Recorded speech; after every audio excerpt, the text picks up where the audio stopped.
Sales girls talk a lot about becoming unrecognizable, but what if you could become the most recognized person in your industry? Omar is going to tell us how you can just simply change the quality of your video to grab attention and ultimately become your industry celebrity so that people know you, recognize you, and desire to be around you simply by how you present in the quality of your content and also in the quality of your video and audio.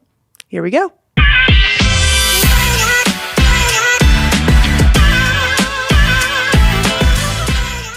Yeah. So, Omar, I am really aware of people that get my attention because that's like the first thing in order for someone to sell is to get their attention. And your content stops me in my tracks. Mm-hmm. And even just here, you're like, yeah, Layla and Alex have come here and Lewis Howes. And I know for a fact it's because your content stops them in their tracks. Mm-hmm. I just want to hear you riff on that for just a second because I need someone to make me lock it up and actually care about this. Because I always think, oh, content is king, you know? But whenever I see you, I think, dang, I need to step it up. Like Omar. That's cool. Yeah. That's cool that's the thought that comes to mind. Yeah. No, I am a firm believer that, you know, if you could stand out in your industry in any way, shape, or form, then you should probably do whatever it takes to do that. And I think standing out could come in the form of, you know, quality, like actual visually and audibly, how you show up and like how it looks and sounds. I always like to say that, you know, it's kind of like you guys invested $40,000 in a program that's going to teach you how to look good. And I would say in the same way, showing up with like quality content, it breaks through the noise a little bit. It buys a couple more seconds. And then if you can match it with your content value. So like if your production value could be high quality and your content value is high quality, I mean, I believe you really put yourself in a very small category at that point. And you're no longer like competing with everybody else, I guess, in the noise realm of things. And so I like helping with people with that side of things. And I've been doing video for like 15 years. And so I do. I love, I call it crispy. Like I love looking crispy. It's crisp. Yeah. And then audibly too, when you understand that audio is a priority as well, it's not just visually. Audio creates intimacy with a consumer. Wow. So when you're watching the message you've been missing. Yeah, when you're watching a clip, Good. you know, people could feel close, not because of the camera angle, but because of how good the audio sounds. They just feel close to you. And so there's things you can do to obviously like achieve those things. And once you dial it in, that's why I love helping people get dialed so they don't have to worry about it after it gets set up. Because I believe everyone should have a general setup that like if they do Zoom calls a lot, then use it for Zoom calls. If you do talking head videos, do talking head videos, or even just to learn the best practices so that your phone looks at its best. You know, having a light on your face, whether it's a window, don't have a light behind you and things like that. And then I do think, because I care about communication and I'm a student of the art form, I understand that taking things that are insider language and making it more accessible and attractive is a form of good communication. And so I think the mixture of production value and content value is probably what makes you attracted to my content. I'm sitting here thinking, like, you just made it, Matt, you made the meaning of this make so much sense to me. So thank you. Because my thought has always been like, I don't have time for that. I'm trying to like do what I'm good at, my mojo, stay in my lane, which is for me is like selling and whatever that looks like, Zoom, you know, I don't really care. And I just have never thought about it like that. Yeah. And I think like I have a friend who breaks it up in a cool way. He says like lo-fi, mid-fi, and hi-fi content. I do think there is a sweet spot and it's mid-fi. And, you know, Gen Z thinks mid is negative, but in this case, mid's good because mid means hybrid. It is good to show the phone version of you. And it is good to show the professional, you know, shot on a mirrorless, you know, a decent camera version of you. But just like with anything, like, you know, if we would consider ourselves professionals, I just feel like we should view it in that way too, you know, with content. And when you say the time thing, I love this because like my thing, when people say, I don't know if I like have the time to do it or the time to make it happen or the time to create the content, I would just argue that the time spent creating videos is arguably the best form of activity that you can do in a business because it multiplies your time. So when you do make a great piece of content, it's a salesperson that goes out for you, and I can now I can take care of the kids and then check my phone later and, oh, cool, I got 10,000 people to engage with and that responded to my thing. And, you know, so I would say like it's worth, you know, taking the time and effort to make content and then at the next level to like make it engaging and good. Yeah. Well, I have a question about the way that you get someone's attention with video, because, you know, when we're scrolling the feed, your videos, the crispiness is like right there. But when you're on YouTube and you see like the thumbnail and the title, Yep. You have given us advice on that before. What would you tell someone just generically about that? And we can go more specific. Yeah. But like that's how you leverage your time, is by someone even clicking it in the first place. Yes. Yeah. So I've been saying this lately that YouTube isn't a video platform. It's a packaging platform. The person who packages the information best is the person that wins, or creator that wins. So YouTube leverages two, I guess you could say two scales, right? It's click-through rate and then average viewer duration.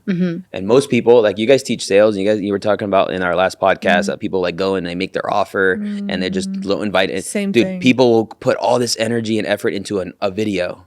There is probably so much great content on YouTube that doesn't get discovered because it's information packaged in a way that isn't enticing to want to click on.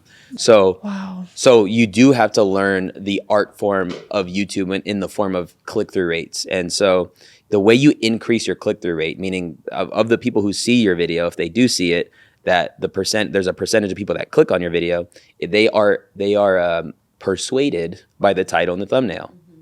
Now, beginner creators on YouTube oftentimes will just put the verbatim title in the thumbnail, and then it'll just be too busy. You won't be as big as you could be. You're maybe half size of your body's in the thumbnail, so you can't really see the eyes. And so I would say, to make it very simple, how do you get better at YouTube titles and thumbnails? Number one, I believe your title should read like an article. So if you had a how-to video, I would throw that keyword or that how-to inside of Google and then put the word article afterwards and just see what articles actually rank in search. And it'll probably be the 7 things that'll make you a better salesperson, or 10 keys to increase your conversions 10%, or like these are article headlines. And you want to do this before you actually make the video, because now it's going to influence the way I connect my video to that title, and then I'm delivering more on the promise. So go on Google, find other YouTube videos, and just you want it to read like an article or a headline. And then as far as the thumbnail, so brilliant. And then as far as the thumbnail, it's actually less it's less tactics and it's more psychology. So the thumbnail on YouTube is 90% psychology and 10% tactics. I'll give you the 10% tactics. 10% tactics is you don't want more than 3 things in your thumbnail. And so if your face is one of them, and then your background, or maybe a clip art image or an emoji or something is 2. Then you have text, you have words. That's it. You know, if you actually look at like the best top YouTuber creators, they actually don't even use text in their thumbnails. Sometimes it's like just a phrase or just a word or just a price amount, and it's because your thumbnail should complement your title. So my best performing podcasts, I'm trying to find a phrase that's going to connect with the person that I know this information would be best for. So what are people thinking, or what are their limiting beliefs? So if I'm going to make a video on how to get better at sales, maybe the thumbnail phrase is why you think sales is sleazy. That's what people are thinking, or why you hate sales. You try to get into the mind of the person that's going to click this video. What are they struggling with? And so good. And so using that phraseology to enhance the click as well. So in your program, you teach video. Do you teach YouTube stuff as well? Yeah. So I like to say, my program is almost like the big picture of building your personal brand through video. Cool. But I am a YouTube nerd, and I've amassed over 60 million views on YouTube. Grown a channel. I've been a part of a channel for about 8 years, and we grew it to 2.8 million subscribers. And I've made over 300 videos for that channel, and I've learned so much about the game of YouTube. And there's so many routes you can go. But for the entrepreneur that has something really good to sell, like a real estate agent, I'm like, my goodness, if you get 1,000 views on a video about the pros and cons of living in Las Vegas, and 3 of those people come and they reach out to you and they buy $1 million house, that's a $120,000 video you just made. Wow. You know, so you don't need to go viral. Yeah. You just need to get the right audience. Would you say most of your people come from YouTube, your customers? I would say it's probably a mixture. Okay. I definitely have like those videos that I've made in that channel in a season. It definitely forever will get views because those videos rank in search. Wow. So people are searching these So keywords. good. If you, how to start a podcast, how to edit video, how to set up a YouTube setup. All these best camera for YouTube. Yeah. Is this guy, you know? Wow. And then I launched and started a podcast just to prove it's not luck, and I could do it with a different medium. Wow. And like, I mean, about 10 episodes, it really started to take off. Wow. I've grown my channel, my personal channel has grown over 35,000 subs in about 6 months from starting a podcast.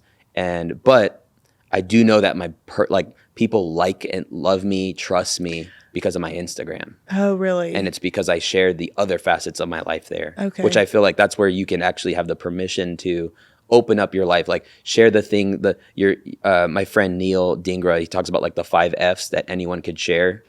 And so when people feel like I don't want to be niched, it's like, no, you don't have to be niched. And I think a better word for niche, by the way, is focus. You should have a channel focus. Yeah. Your brand should have a focus. Yes. But you could branch off and talk about your family. You could talk about your food.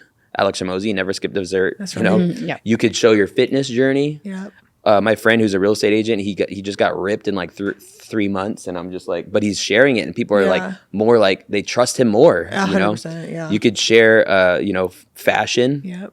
So you have food, family, fashion, fitness, and then faith. So good. Share what you believe in, Yeah. and I that's a part of my life that I love sharing.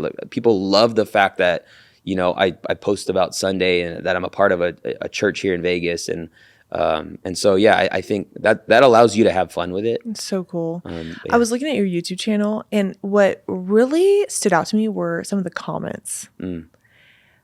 It felt like people were just on Team Omar. Do you know what I mean by that? I love that. The way you're like saying things in a way that I never thought of it. So I love it. But do you know what I mean when I say that at all? Like the comments are like, Omar, like I don't even remember the video, but I think you were talking about an offer that you were thinking about creating, and you were kind of like brainstorming, and people were like, Omar, make the offer. Like, I would buy that. Yeah. That sounds amazing. You got this. They were so encouraging to you. I'm like, okay, is that the audience from Instagram coming to YouTube? Is that a YouTube audience here? Because I feel like YouTube comments typically are more, they feel like strangers. When I rarely really look at people's comments on YouTube, but when I look at them, I'm like, okay, that doesn't feel like they know them. Yeah. But when I look at your comments, I'm like, oh, they know Omar. Yeah. And they love Omar. I would can say tell. I guess the simple answer as to why, what's the phrase you used? That Team Omar. People are like Team Omar. Yeah. I believe it's because I've given so much value for free. Yeah. And I've created a community of people that love what I teach and love what I'm about. I get DMs all the time that says, they say, I love what you're doing. One comment, actually my favorite type of comment is, bro, I've been following you for a long time. Like a lot of people want to crush content, but can people say that about you? Have you been followable for a long time? So if you're just getting started, it takes time to build that. But then also, I don't ask for much. I realize that building your personal brand it's like building digital equity. And it's actually not digital, it's like actual equity with human beings. So true. So that even though I flopped with my first offer as far as how much I charged for it, I still made $100,000 with my first offer. That ain't But bad. it's because people were waiting at my door. And this is like, that concept of oversubscribed by Dan Presley, is that, I don't exhaust that ask. I'm very cognizant when I'm opening up. That's why I honestly, it took me a while to do my first challenge, because like that is probably a limiting belief too. Is like, is this the right thing I'm asking people for? Is it worth inviting people with this ask? And I probably can and should do it more. Yeah. But I love that people are waiting for opportunities to want to work with me. Oh yeah. I think they're like knocking on your door for it. Yeah. Is what the sense that I got from kind of looking. It's just so impressive. And so how long were you a pastor for?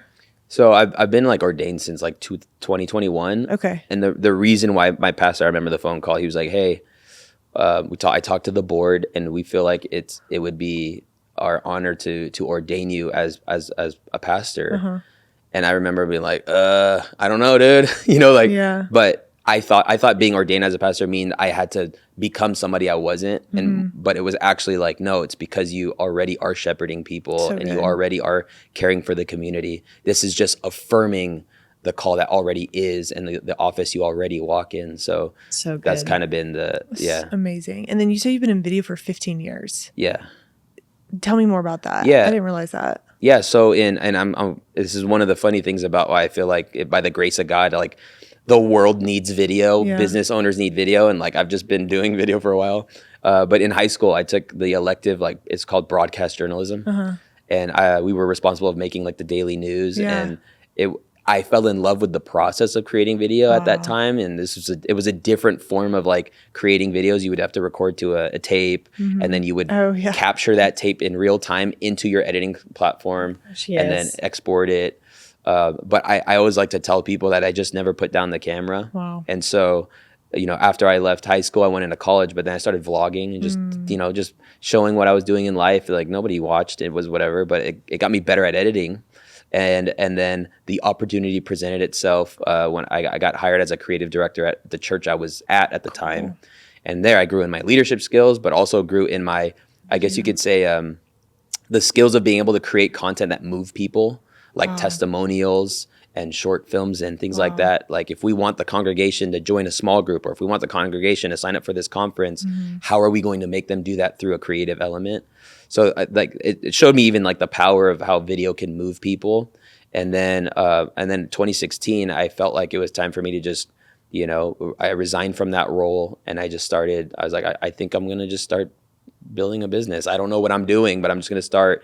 And I opened up an agency where I was helping local businesses. And there was one business in particular here. They wanted to do YouTube, and I told them, I don't know if I want to help you with that, because I know if I help you with YouTube and you stop paying me, my work that I've done for you is just going to keep working. And so he was like, let's just start from somewhere. And so this was a lash extensions company. Oh, yeah. And long story short, it was really cool. We just started making, tutorials. I started doing that research, making videos that I knew people were looking for, and just made them better than what was offered. And they were doing like 30 grand. They were doing 30K month over month with a $15,000 ad spend. Oh, wow. And so that was like through paid ads, and then started building their YouTube channel. And in month one, they did 30 grand on top. Wow. And then the next month they did 60. And the next month they did 90. From new customers? Yes. Because of their YouTube channel. Wow. And then what was crazy is in about 8 months or 9 months, I got invited to speak at like LashCon, the owners of this business. And I went there to go, do like what art does for me, like just film them do their thing and give their talk. And it was like they were celebrities. And I was like, wow, I almost created like a celebrity type, brand for this couple. It's blew up their business. It's changed their lives. And I realized that like everyone has this opportunity if they're good at what they do. It's invaluable. And so that's kind of what I'm doing. What do you tell now. the person who cannot edit and just simply does not want to? Good. No, I love it. I actually like wholesome, non-stimulated, edited content. Really? And so if somebody does not like to edit, I would say just get better at delivering the information. Yeah. And so there's a video I created like almost 18 months ago, maybe. Yeah. And it was, don't edit your next YouTube video. And I actually didn't edit that YouTube video. You could see me remove my finger from the camera and get into the video. And I had sticky notes to go into each point. And I had a whiteboard that I held up, and the camera never moved. And that video, I don't know, I think 80,000 views or something like that, but I didn't edit the video. So like I took the SD card out and just uploaded it straight to YouTube. Wow. And so if you can get really good at delivering the information, having a visual element could help, whether it is like sticky notes or if you don't want to edit, create a slide deck presentation and then just go through that. That's why I love Myron, because I'm like, technically he doesn't have crazy edits. No, he has 2 angles. Yeah. And that's it. And a vibe board. So you would say, I'd rather you have high quality audio, high quality video, no editing, low quality editing. Yeah. Simple. Thumbnail and title. Go ham on the packaging. Like spend the time on that. Yeah. Okay. You just relieved a lot of stress for me. Yeah. Yeah, because you think the editing video makes has it. to be That- no. I thought the editing like brought it to life. I would say the intro brings what you teach to life.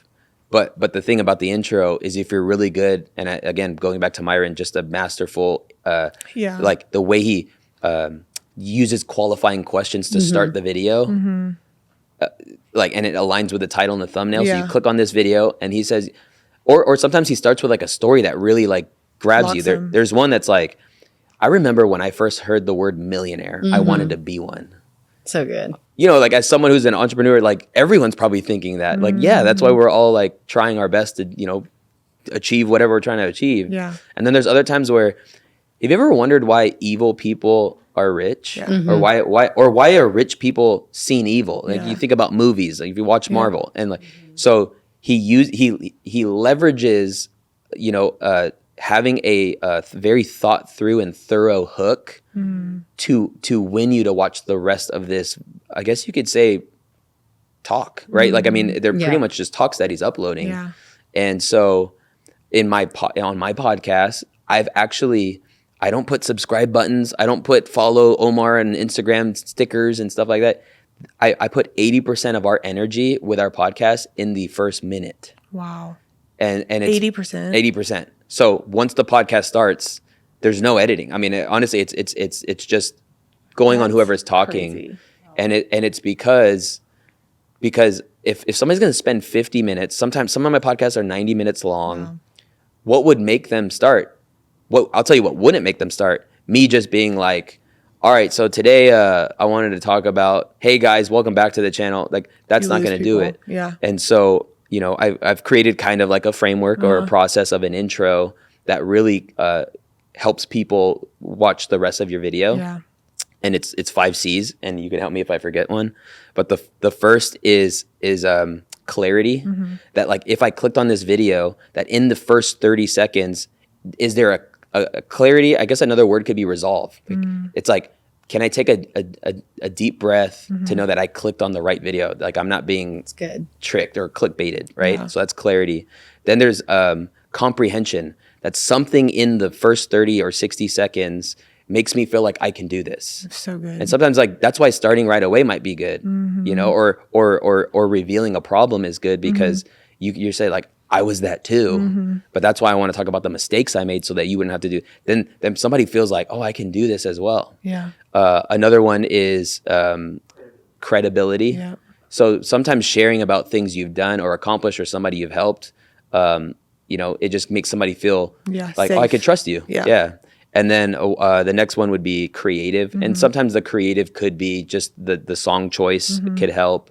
And in my case, the intro is kind of like cinematic and a little flashy, but again, we only have 30 or 60 seconds to do what we can. And then, this one doesn't have to be that, but for the podcast, the cliffhanger. Yeah. So when I remember my first one, it was that did really well. I asked the guest, her name is Charlene Johnson. I was like, so, hey, she was like, you know, I spent $250,000 on a business coach. And I was like, oh, like, what did they tell you? And she's like, in my first meeting, and then boom, and then it drops the intro. Yeah. And then you're like, oh my goodness. That's cool. You know, so good. Those things help somebody want to stay and watch the rest. Wow. And so, there's this metric. You want 60% of people who did click on your video to stay past the 30-second mark. Yes. And so by Myron's strategy, who he likes asking questions, a lot of times his like question asking and intro is about 30 seconds because he's giving you a reason you're too busy answering the questions he's asking or processing the story he's telling or connecting with what he's talking about that you didn't process your way out of this video. Wow. You know?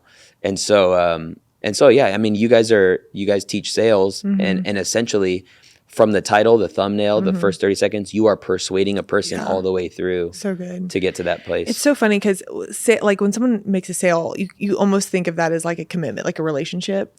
And since that is where my personal brain is just most of the time spent, I think I can get into this, let's like get married quickly. Yeah. let's get into the relationship quickly, versus you are, I'm watching you talk, I'm like, wow, he really slows down. You almost slow it down on maybe not on purpose, but you really think about moving slow. And I really think about moving fast.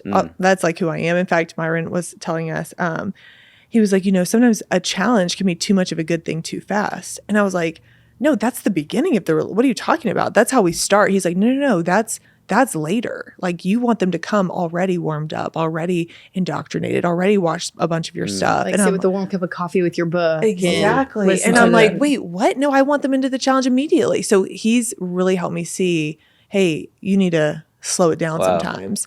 Hearing you talk, I'm kind of aligning both of those advice. And I think it comes from a place of I've been able to see and leverage just actually putting energy and effort into free content and how it actually rewards you or pays you back. Yeah. Whether that would actually be like, there was a year we did like $1.2 million in brand deals and sponsorships. Like, nobody had to buy anything from us. We just had to continue making good videos. Wow. And then also Google itself or YouTube, like, it's just fun. I mean, it's like, my mortgage is $1,500. We have a really cool house in Vegas. Shout out to the housing market. It's still affordable. It's actually going up, and it's depressing. But I think since I started my podcast, like, YouTube paid me $35,000. Yeah. And it's a funny concept, because you're like, I know my podcast markets my business, but I also understand that it's not everyone's going to work with me either. Right. So, like, let me be curious for the person to learn the information for them, and I feel like my curiosity has helped the podcast grow well too. So good. And I think, like, you're very passionate about what you do. We're very passionate about what we do. And so when you're passionate, you're like, I can help you. Like, come on. And I did notice one of your videos, I think maybe you have them at all, but you have like a little moment where you're like, hey, do you want Chris? Or I think you talk about Dialed In. Oh, yeah. And I loved that. Yeah, sponsoring your own podcast or your own content. But when I heard it, I was like, ooh, like, that's something that I like would want more of, and I'm so glad that you put that in there. But that's also that's the type of buyer that I am. I'm like, how can I learn quicker? How can I go in the fast track?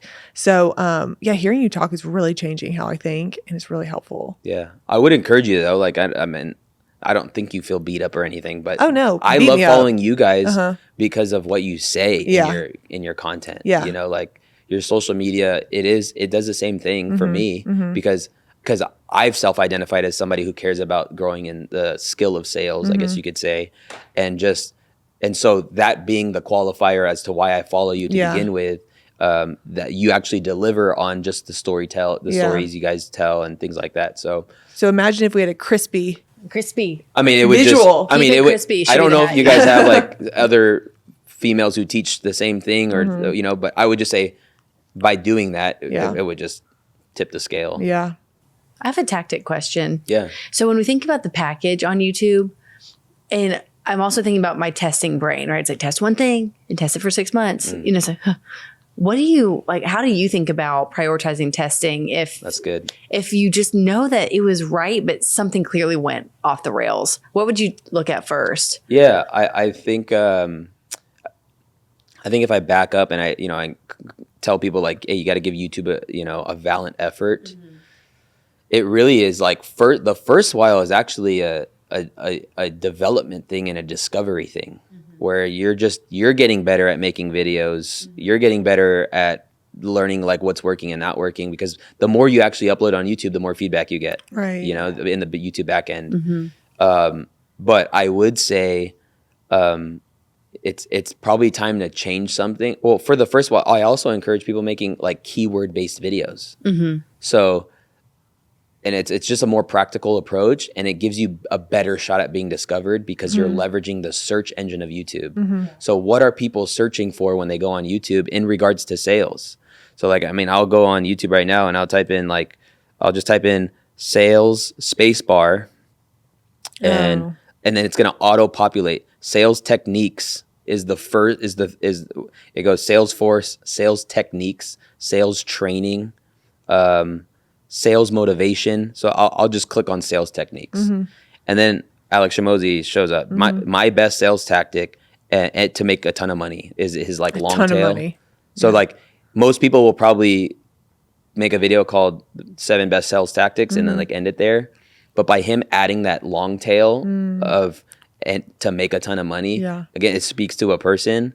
And then his thumbnail, 90% success rate. Yeah. He didn't put the same thing in the title, you know. Yeah. But the psychology of selling, 13 steps to selling that work. So I'm using the search on YouTube, and then I'm gonna see like these videos and be like, wow, these are all freaking dudes. Yeah. It's freaking Andy Elliott, Jeremy Miner, Alex Ramosi. It's like these are the same guys. Yeah. And they started creating content.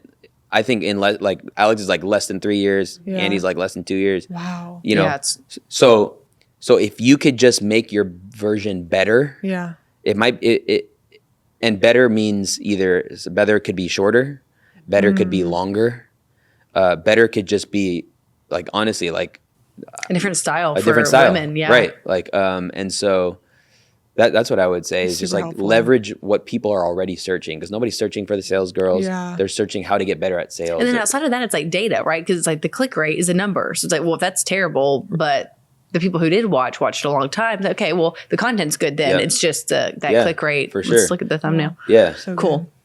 Good. Omar, you are a wealth of knowledge. Seriously. Thank you. And it's just really impressive what you built. And are you just so proud when these type of people are coming to you saying, hey, can we use your studio? Can we get your help? I mean, I'm always blown away. People think it's false humility, but it's because I just like, I'm a humble guy. Yeah, like I go, you are. You know, I don't leave a 5 or 10 mile circumference from my home. What, like the church is there, the studio's here, the food spot's there, and so when I go to a conference and people want to take selfies with me, it's weird and awesome though. But it's also what I want to create for other people. Yes. Like you could be an industry celebrity. Oof, that's so good. You know? I'm glad you lean into that. And like in that case, what's the price you would pay for that? It's actually invaluable. That somebody recognizes you and wants to take a selfie with you at a conference. Like what are we even talking about? Wow. You know? But I am glad that I stumbled into this, and that, you know, I guess when nobody was watching, I got a lot of videos out of the way, and but yeah, I mean, also still want to just get better, you know. So good. How can people find you? I would say the best is just Instagram or YouTube. Okay. And I do usually every other month or so, I'm doing a challenge called the Content to Cash Challenge. Ooh, so good. Where I share, you know, why your personal brand mattered, like why everyone should be building your personal brand if you're in business. And then I break down my content kind of framework on how it all makes sense. And I would say essentially easy, you know, make one video a week, and that video a week turns into being consistent on other platforms, and you being consistent on other platforms feeds your email copy, and that email copy feeds your Twitter board. Like, so all you have to do is just make that one video. Wow. Yeah. Thank you, Omar, for being here. And the sales girls are flying free right now. Yeah, seriously. Just so you know. You freed our brains and really inspired me specifically to lock it up, because it is worth the time. It is worth the energy. 100%. It's worth the effort. So thank you, Omar. Heck yeah. I hope you guys enjoy the rest of your stay in Vegas. We will. Thank you. We got some work to do. Let's go. That's right.